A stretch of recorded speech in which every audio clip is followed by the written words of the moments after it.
The drums of Zozo beat softly that night, echoing across the red earth of the Hausa plains.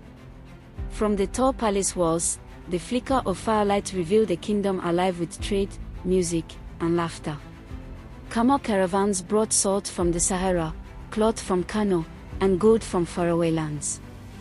Zozo was a kingdom of strength, but also of envy, for every throne is a place of both honor and danger. And it was here, in this land of warriors and merchants, that a child was born. Her name was Amina, daughter of Niketor, heir to destiny. From the time she could walk, Amina was unlike other girls. While her sisters learned the songs of the court and the craft of women, Amina chased after the soldiers in the courtyard. She begged the palace guards for a wooden staff and practiced under the moonlight, her small body striking shadows with determination. Her grandmother would shake her head but smile, whispering an old Hausa proverb, "Komainisin jifo, kasezai fodi," no matter how far a stone is thrown, it will surely land. She believed Amina's restless spirit was a stone destined to land on greatness. By the age of 16, Amina was no longer just a curious girl. She had become a warrior. She rode her horse with the grace of an eagle in flight and wielded her spear with deadly precision. The young men of the court whispered among themselves, "This girl fights not like a woman, not even like a man, she fights like 10 men together." When King Niketor died, his son Karama ascended the throne. Amina did not sulk in the shadows. Instead, she rose higher, chosen to command the cavalry of Zozo. Imagine her on horseback, tall, fierce, her armor of leather and iron glinting under the sun. The tassels of her steed flowed red like fire. Soldiers beat their shields when they saw her. From their lips came chants that thundered through the air. "Amina. Ya Niketor. You are Jeremiah. Amina. Daughter of Niketor. Mother of warriors." Under her leadership, the cavalry swept across the plains like a storm. Neighboring kingdoms trembled. She became a name whispered with both respect and fear. But fate turned swiftly. When King Karama died, the chiefs of Zozo gathered. The throne was empty. The question was dangerous: could a woman rule? Many argued, "It is not our way." But the army stood as one and declared, "If she can lead us in war, she can lead us in peace."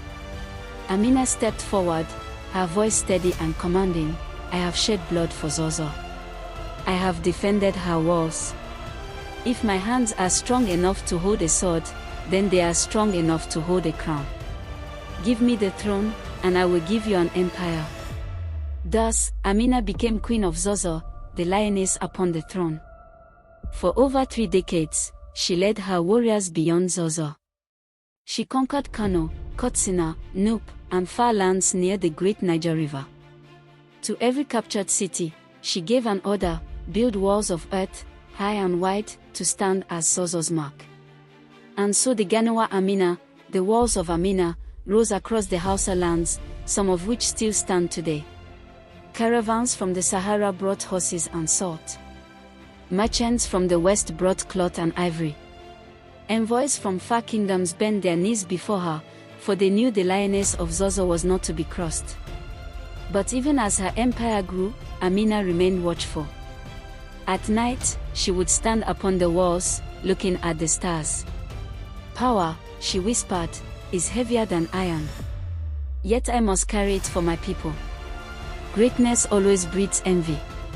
Some chiefs could not bear to bow before a woman. They whispered in dark corners, "She is ruthless.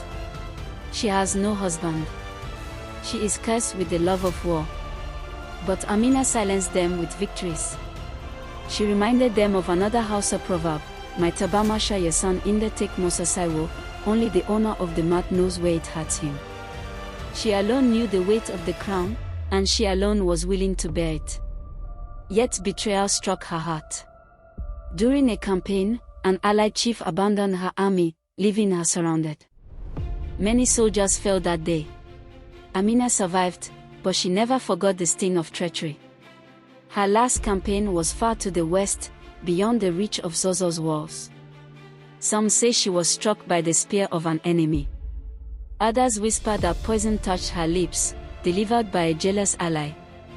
No matter the tale, one truth remains: Amina fell in battle, sword in hand, courage in her eyes.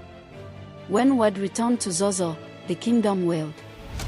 Yet amid their grief, they also sang. Amina, ya Nikoto. Toraruwa Tokasa. Mace Maimoki de Jeromta. Amina, daughter of Nikoto. Star of the land. The woman of power and bravery. Queen Amina's walls still stand. Her name still echoes. Her story still inspires. She was not only a queen, not only a warrior, she was proof that greatness knows no gender, and destiny bows to no one. And so, when the fires burn low and the drums fade into the night, the people of Zozo remember her with one final proverb. Jerumi Baye Mutuwasai and Tunasha. A hero never dies, as long as they are remembered.